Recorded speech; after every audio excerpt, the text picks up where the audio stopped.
Burrell speaking English, and I'm only asking this question because for his future and for greater stardom and crossover stardom, Manny Pacquiao learning English helped him. When Anderson spoke more in English, it gave him more fans. Without being facetious about your last answer, it could be important to him to become more Anderson of a crossover Silva star. got more fans when he kicked Vitor in the face. That's when he got more fans. If he didn't speak English from that day to today, which he really hasn't, how much English has Anderson Silva really speak? I back everybody. I back. I mean that's a sentence in English for Anderson Silva. At the end of the day, it's great when you have a guy like a Chael Sonnen, who's not only can speak, but he's entertaining, and he's that guy can actually go out and host television shows. He has a bright future in television. This is the fight business. The reality of having a ton of guys like that, it's not a reality at all. But in that, you mentioned Chael there, and in many ways, Chael was what I love about there's many things that I love about Renan Barão, but when you look at somebody like me, I'm like a hardcore fight fan. I like the guys, and I like guys who go out and try to finish. I like guys who go out and do what Renan Barão does. And this, I saw some stuff on Twitter where people were saying, Renan Barão doesn't make enough money. He was washing his clothes in a sink on the show. We did a really bad job at setting that thing up and what that was really all about.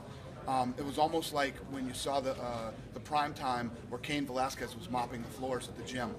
Renan Barão says he has this Spartan mentality where he doesn't want anything to be easy.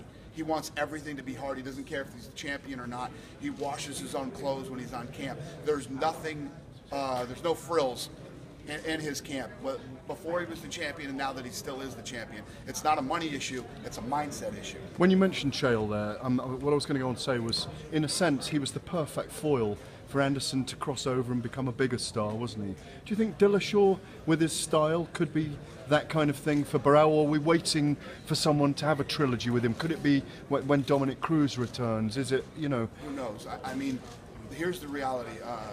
The reality is a lot of people are writing Dillashaw off, which is a bad idea. He's a tough kid. He's very well-rounded. And again, going back to the numbers, I don't know the exact stats, but it's something like this. Significant strikes per minute, Renan Barão is at something like 3.7 significant strikes per minute. The average in the UFC is 2.61. Dillashaw has the record in WEC and UFC for most significant strikes per minute. His is like 4.8. And it's even more impressive on the ground. 40% of his damage is done on the ground. I mean, when you put the numbers together, it becomes this is one of those fights that's going to be a war. It's going to be all about whose chin's going to hold up in this fight. Final question from me, final question on Renan Barão. What's your answer to people who are saying that he's not paid enough at the moment then? Which guy is paid enough in the UFC right now? Other than me. I don't know, but a lot of people are saying that's that. What What's your everybody answer? says. Mind your fucking business. Worry about your own money. Worry about what you're making every day. You know what I mean? When Renan Barão is doing just fine. On one hand, I got people saying Renan Barão isn't a draw. Nobody gives a shit about him. Maybe it's because he's not handsome enough. Maybe because he doesn't speak English. Maybe because he's a lighter weight class. Yet he's not being paid enough. Which one is it? Well, if he's none of these things and he's not a star, then why should he be paid more money? If he is all of these things and he is a star, then he's going to make what he's supposed to make. It's pretty simple. I mean, the guys who bring in the tickets, the pay-per-views, and everything else, they get paid. They get paid very well. Do you feel like all it would take is like an Anderson Vitor type moment for him to